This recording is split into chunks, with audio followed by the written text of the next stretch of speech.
I think I know where Steph is going to go next with the Curry brand.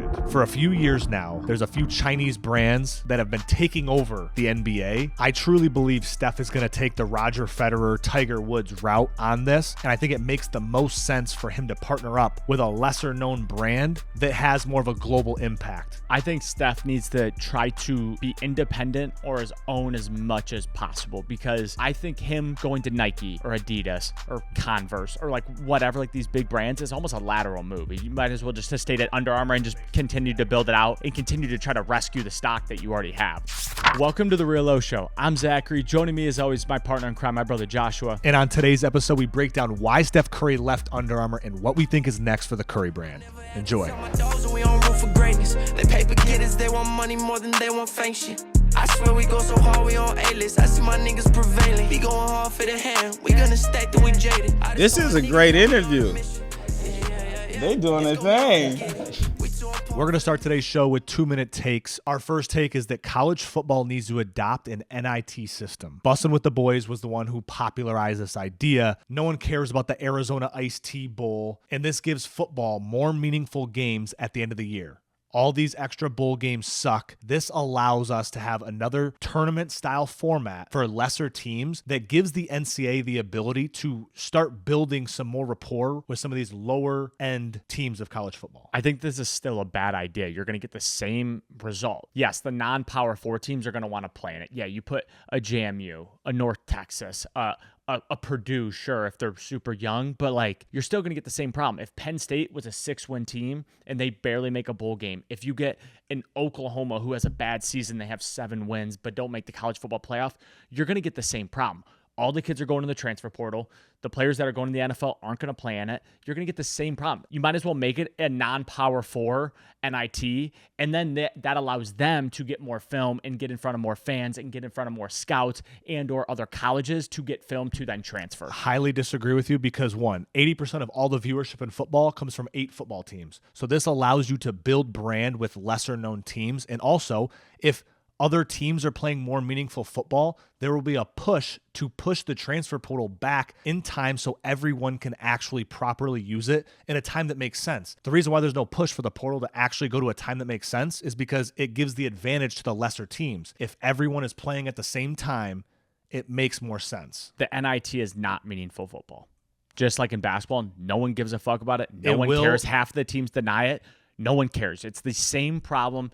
Only people care about is the college football playoff. Like, we have teams that are firing their head coach with 8 or 9 wins because they don't make the college football playoff. No, because it does matter, because already, what are these coaches doing? They're like, we won the Bahama Bowl in 2009. It's going to be the same Bahama Bowl, but actually mean something. And actually, what could be a cool thing is it might allow some of these teams to get an extra home game, and it will make some of this more meaningful football. And as a gambler, makes it way more fun. I think it's still a bad idea. These kids that have any chance to transfer aren't going to want to play 4 extra games and have a chance to get hurt. Like I said, it's not going to happen. Like I said, if you push the season back, it's just going to become the norm. It's just going to become the norm. These kids aren't going to just quit on football. That's not what's going to happen. These guys want tape. It will give people valuable tape to use. For people who don't have the opportunity to transfer, there's plenty of kids at a non-Power 4 school, at a MAC or an American conference, that at the end of the year, whether they played 8 games that year and played no bowl game, they have enough tape or they have their agents already talking to schools to transfer.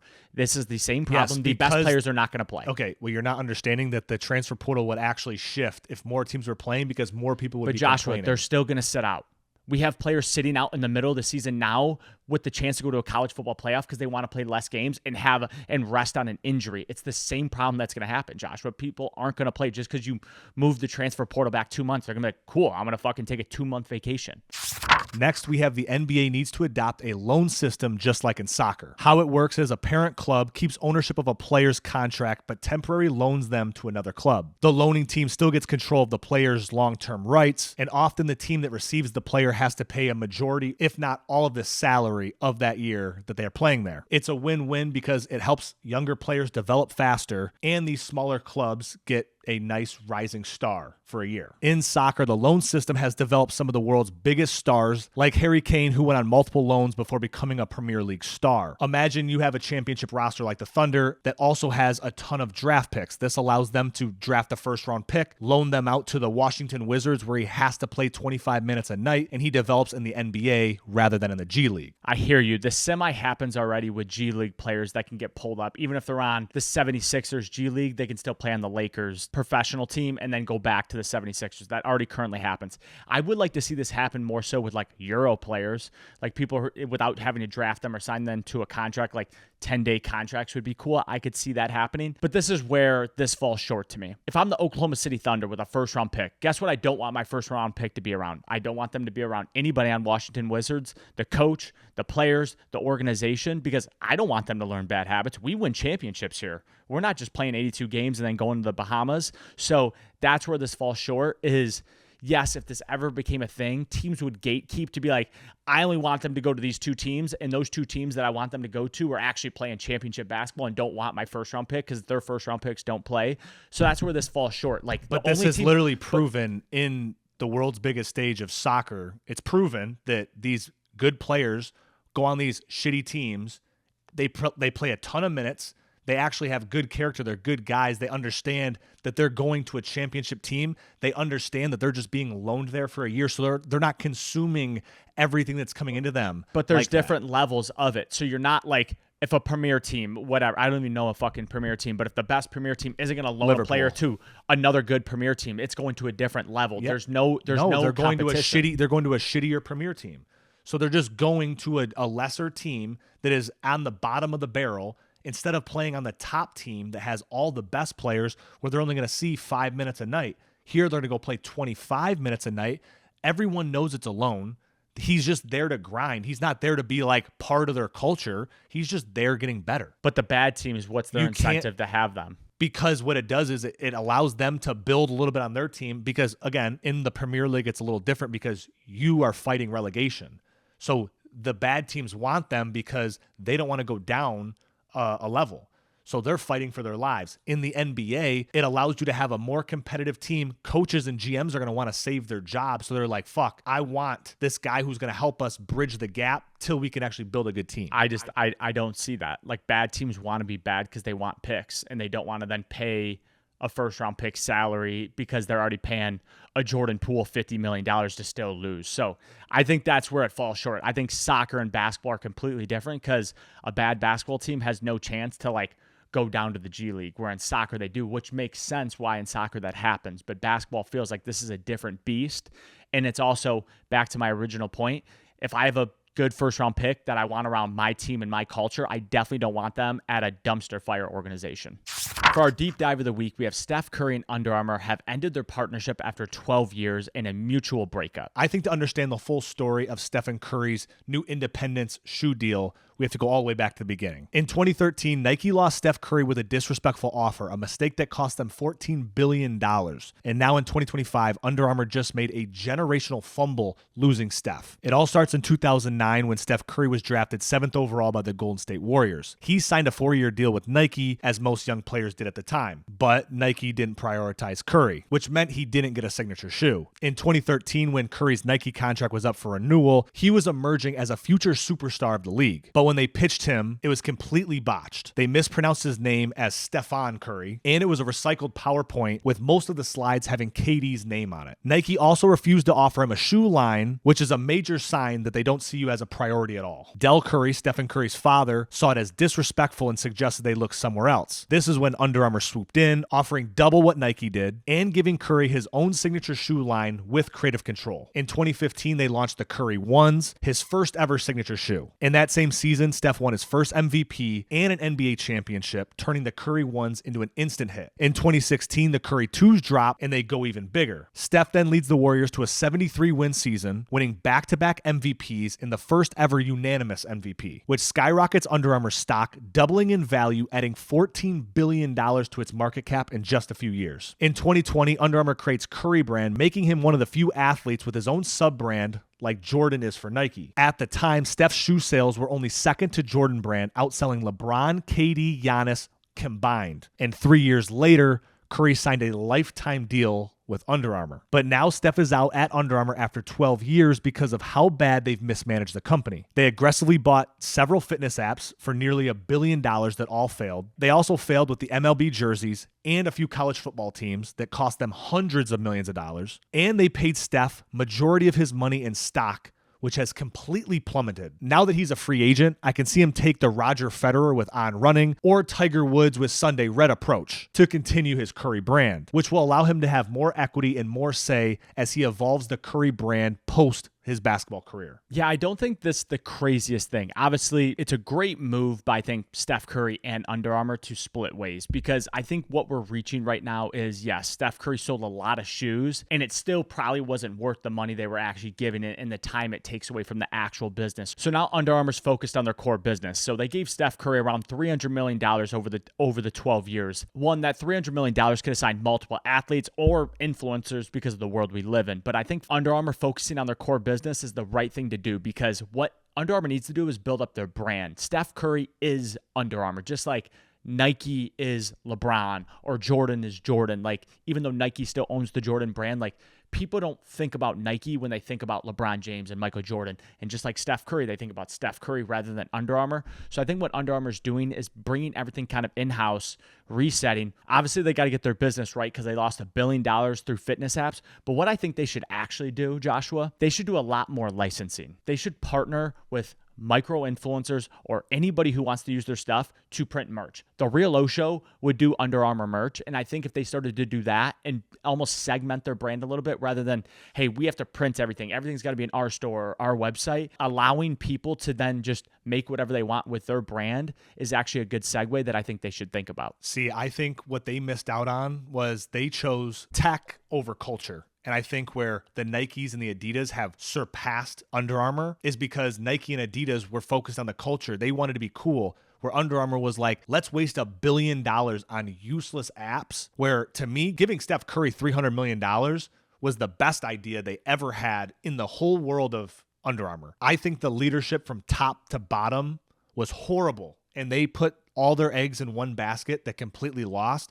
I think you have to be cool. Steph Curry has all the kids. He had the demographic that everyone is chasing, and they completely let it slip through their hands. Had they focused a lot more of their time on building the culture of Under Armour instead of this running app that's going to pair to your shoes, then your shirt, and track who knows what they were trying to track. But to me, it was a massive, massive miss letting Steph Curry walk out the door. Playing devil's advocate here, Joshua, I actually think Under Armour did the right thing, letting Steph Curry go out the door. Well, because I think they had to. I'm not disagreeing with you at this point. I think they had to, but the fact that they allowed it to get this far, I do agree with you. They should have signed more athletes. They should have been better about it. But it's hard to get a KD, a Wemby. Like, Nike is already that cool. They've had everyone. Since Jordan, they've had all the big names. But where I want to take it, we talk about it all the time, like these brands that pay these content creators $200,000 for a post or a story post or a retweet. It's the same thing with these brand deals for these athletes. Like, eventually, it's not going to make sense. Does it make sense to give Jason Tatum $300 million? I don't know. Like, time will tell. In a world of AI, in a world of, like, the economy being shit, like, is it best to actually have a core business that the Under Armour shoe sells because it's Under Armour? Or is it best to give this athlete $300 million and then put a KD shoe on the shelf and then people buy it for that? Like, I don't know. Like, I truly think what Under Armour's doing, they're actually zagging when everybody's zigging a little bit. Like, everybody's going heavier into personalities and athletes. I think that's because they have to. Yes, like, everybody's going heavier into these athletes and influencers and personalities. And Under Armour's like, fuck, just how we thought about this show. Like, Under Armour's got to build their brand. The Real Oshow is us. We have to build us up. We can't just interview somebody and then, like, steal their audience. Like, you have to build Under Armour for people to want Under Armour again. Like, Under Armour had such a fucking monopoly when we were kids. Under Armour was the shit. Like, when I fucking wear a long sleeve, I'm like, I need an Under Armour. That's brand, and that's what they're trying to get back to. So I think it's the right thing. I also have another idea for them. They should go fucking all out with TikTok Live and whatnot, people who sell, like, apparel. They should become the average person's number one go-to brand, just like Nike is, just like Adidas is, just like a Gymshark for gym people. Like, they need to get back in the hands of people rather than trying to be a tech big brand. But that's Nike. You're making my point. the whole point was they should have been going in on their culture. Because I agree with you. When you were growing up, you were like, I need an Under Armour. I need a cold fit. Like, that was the culture. They used to be about the culture. They went to tech. No one wants their streetwear brand to be a tech company. They just want a streetwear brand. I mean, I think calling it tech is different. They were trying to get into like fitness, and like they bought fucking like Fitbit. Like they were trying to get into fitness. They were making exactly. I don't think that's a terrible play. Yes, did they maybe overpay it? Did they maybe botch it after they got it? Like Fitbit, like I wore a Fitbit. Fitbit was fucking dope back in the day. Maybe they didn't keep up. Maybe they didn't have the right people in place. But like, I don't think Under Armour going into fitness was a bad play. It was a workout running brand. I already know why they did it. It's because it's a publicly traded company. They were like, if we can have a proprietary tech, that is going to push us to a whole different realm where the Nikes and the Adidas can't touch us. I know where they were going. It didn't work out.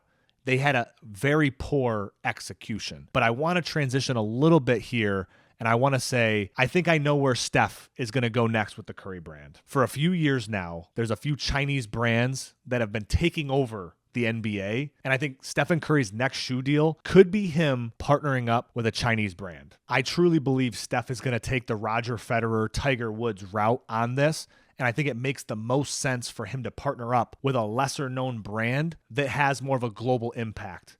Curry has such a massive brand worldwide with all of his championships, how big basketball is in China.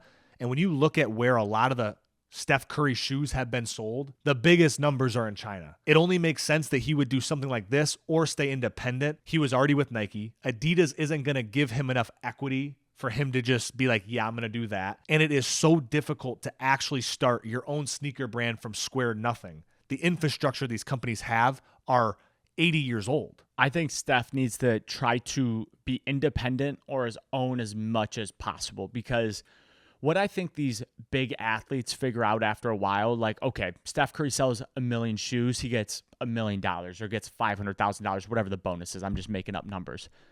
But say if he owns 90% of the production and the creative and all of that, the distribution, he could sell 50,000 shoes and make $1 million or 500,000. So like, I think that's where he's going. I think him going to Nike or Adidas or Converse or like whatever, like these big brands, is almost a lateral move. You might as well just stay at Under Armour and just continue to build it out and continue to try to rescue the stock that you already have. Like you could just win another championship and do some crazy thing and then the stock goes up. But I think him keeping it in-house as much as possible is 100% the right move, and that's definitely where he's going. I think him, because there was a viral video of him wearing Nikes pregame, like he's just doing that for show. He's just testing the waters. He wants Nike to come bring him $1 billion fucking 100%. Deal, just like LeBron James, but 100%. Nike isn't going to do that. No, they're not going to do that. Because Nike is probably regretting giving LeBron James $1 billion. Like that's a lot of fucking money tied up in one person that like everybody's a human. If something bad comes out about LeBron James, that hurts that contract. That hurts the Nike equity. So I don't think we're going to be seeing these $1 billion lifelong contracts, because Under Armour just gave Steph Curry a lifelong contract and then fucking cut it off 4 years later. I couldn't agree more. I don't think these lifetime contracts really mean anything at the end of the day. And if Nike wanted to, they could cut LeBron anytime they wanted to or mutually part ways from LeBron whenever they wanted to. And if you made it this far, drop a like, leave a comment, hit subscribe. Till next Tuesday, peace. About to get all this dough. Me and no fuck niggas know. I swear to God we the ghosts. This ain't the story they told. Man, if you know, then you know. I never had to tell my dogs that we on rough for greatness. They paper getters, they want money more than they want fake shit. I swear we go so hard, we on A-list. I see my niggas prevailing. We going hard for the hand. We gonna stack till we jaded. I just told my niggas that we on a mission. Yeah. It's gonna be hard to get it.